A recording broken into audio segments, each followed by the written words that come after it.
Well, hello, beautiful and significant people.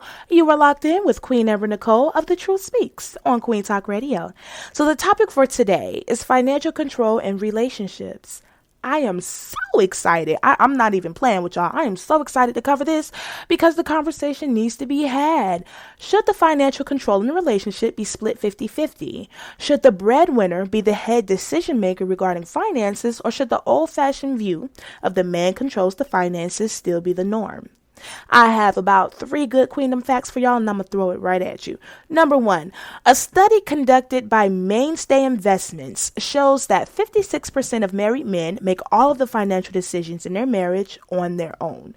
Never was I ever a huge fan of math, but I can tell you one thing, that's a little more than half, and baby, that's number 2. Paula Polito, divisional vice chairwoman at UBS Global Wealth Management, has weighed in on the subject.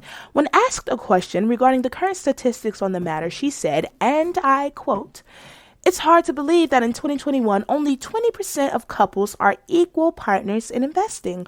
All gender norms and stereotypes still hold back too many women." What's interesting about what Ms. Polito said is that it just appears as though she's leaning towards the concept that the old-fashioned view is currently still the norm. That's interesting.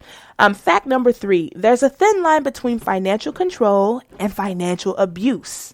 I'll say that again. There's a thin line between financial control and financial abuse. This goes for both men and women in toxic relationships. Financial abuse falls under the category of domestic violence. Do your research. That's according to most facilities, but I encourage you to do your research. So, in my honest opinion, since we're done with the facts, this shouldn't be as much of a controversial subject. If 2 parties seek equality in a relationship, then both points of views need to be considered. Morally speaking, the breadwinner definitely needs to have a voice, but that shouldn't necessarily negate the other partner's voice. So let's have the conversation. As it relates to the first question, I agree that the control of finances needs to be split 50-50. Now, let's be honest, the ability to compromise is challenged with this concept. I 100% understand that the concept of anything being approached 50-50 is a foreign concept for someone who cannot compromise. We said it again, didn't we? Compromise. I'll say it again. Compromise. Listen, it's important. It is very important to be able to do this in a relationship. A my way or the highway kind of person cannot fathom the idea of anybody else having control over something as serious as finances. Sometimes they can't even fathom the idea of you having a separate idea. Okay. So this point can be argued, but why? We all know someone with the my way or the highway point of view. Lord have mercy on their significant other, because 9 times out of 10, this is the one who automatically takes control of the finances, because in their mind, they must take control of everything anyway, because their way is the right way and the only way. Sidebar convo. King, queen, is this you? You wouldn't happen to be the my way or highway control freak that I'm talking about, would you? I did say talking about.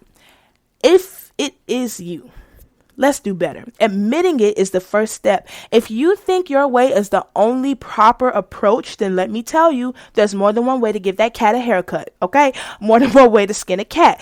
Different approaches are okay, as long as the end goal is the same. If this isn't you, then you know exactly who I'm talking about. Let's make conscious decisions not to be like them in that respect. Let them teach you how not to be when it comes to finances and things of that nature. I mean, it's pretty simple if you ask me. All right, y'all. So the next point that I really wanted to make is, and hear me out. Open minds. This is the podcast for open minds. If either party is unhappy with the decisions being made, whether finances are split 50-50 or not, then I think additional accounts can be healthy. Let me explain. I believe in having a personal account outside of the joint family account. That in itself is a controversial topic, and I can't see why for the life of me. But I definitely believe in having your own financial situation on the side of your relationship.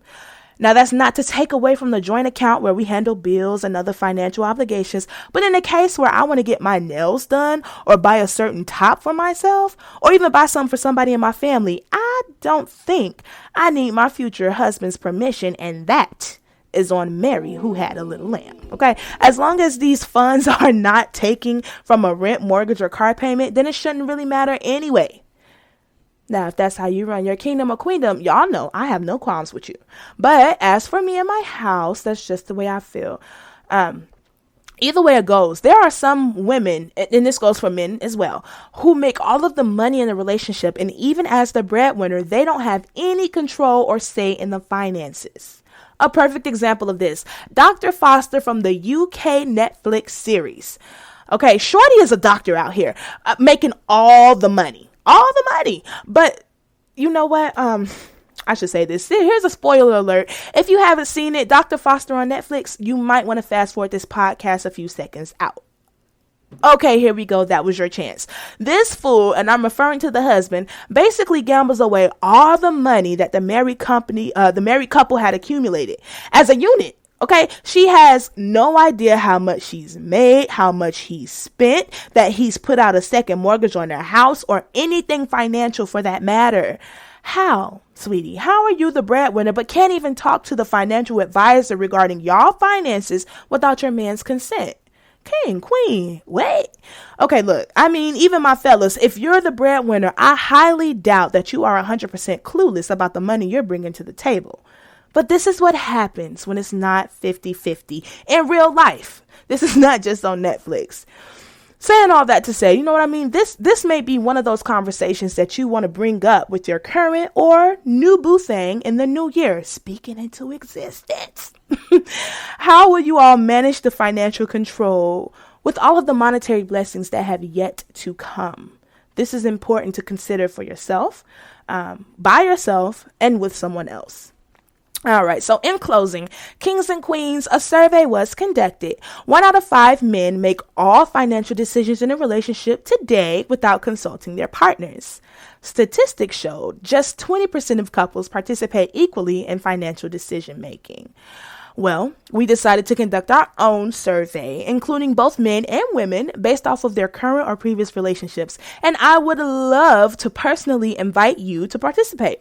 So go on over to queentalkradio.com and enter the QTR survey room to add your input on the topic and subject. Your responses could very well be featured in the next QTR podcast episode.